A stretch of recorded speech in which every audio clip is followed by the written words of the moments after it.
Have you ever been on a really important call and your Wi-Fi just dies? Or, your speakers start making that weird buzzing sound out of nowhere. Well, these aren't just random glitches, they're actually clues. Clues in a mystery that we are going to solve today. Now, our detective manual for this whole operation comes from a super detailed report by a group called RFI Detectives. This is actually part 6 of a whole 10-part series they've put together. Today, we're zeroing in on their hands-on techniques. By the time we're done here, you'll be able to be the RFI detective for your own home. You know, every great detective story kicks off with a really baffling case. For us, at home, it's the case of the glitchy gadgets. The weird part? The culprits are totally invisible. But don't you worry, we are about to make them seen. Does any of this ring a bell? You're deep into a movie and the TV picture suddenly goes all snowy. Or there's that super annoying low-level buzz from your speakers that you just can't track down. These aren't just little annoyances, okay? They are solid clues.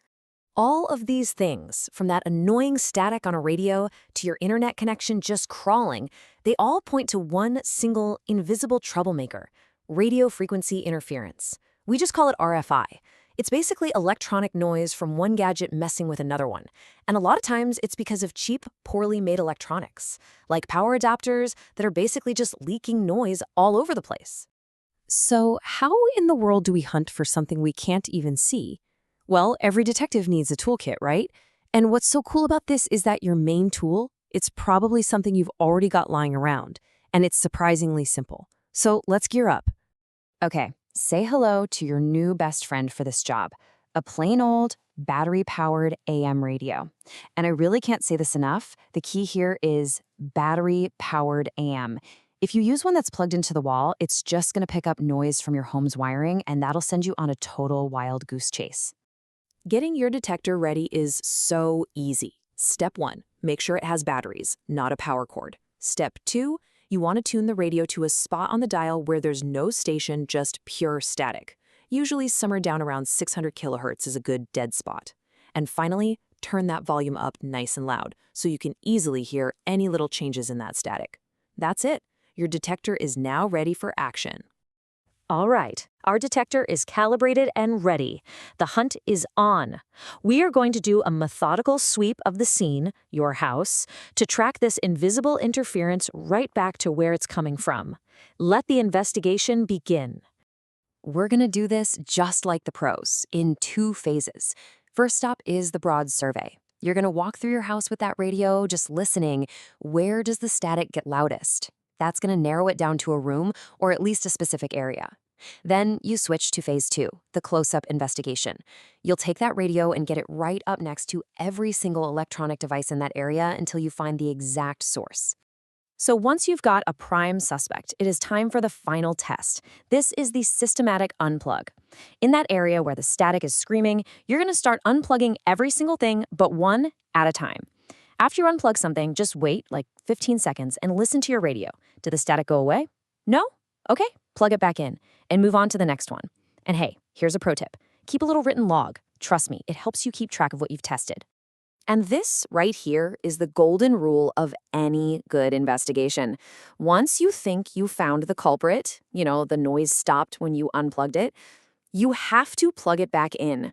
If that awful static comes roaring back to life, boom, you've got a positive ID. That is excellent detective work. Okay, detective, you've nailed it. You found the noisy culprit. Case closed, right? Well, not quite. Now we need to actually fix it. And you are going to love this part, because the fix is often ridiculously simple and cheap. Let me introduce you to the unsung hero of this entire story, the ferret core. These are just these little plastic clamps that you literally snap onto the power cords of whatever device is causing all the trouble. Inside that plastic is a special material that is just amazing at soaking up that exact radio noise that's been driving you crazy. I love this analogy. It is just perfect. Think of a ferret core as a speed bump for radio waves. So as all that unwanted RFI energy is traveling down the cable, it hits that ferret core and just gets absorbed, turning into a tiny, harmless bit of heat.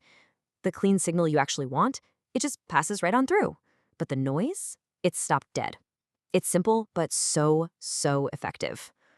And using them couldn't be easier. Just find a core that fits nice and snug around the cable of your noisy device. Snap it on, and you want to get it as close to the device itself as you can.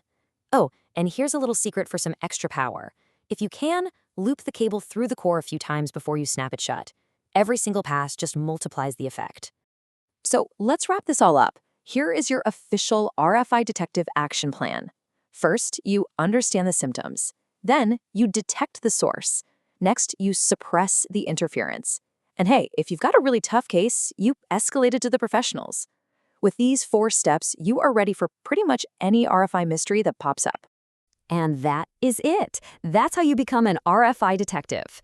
The power to bring peace and quiet back to your gadgets is officially in your hands. So really, the only question left is, what invisible noise is hiding in your home?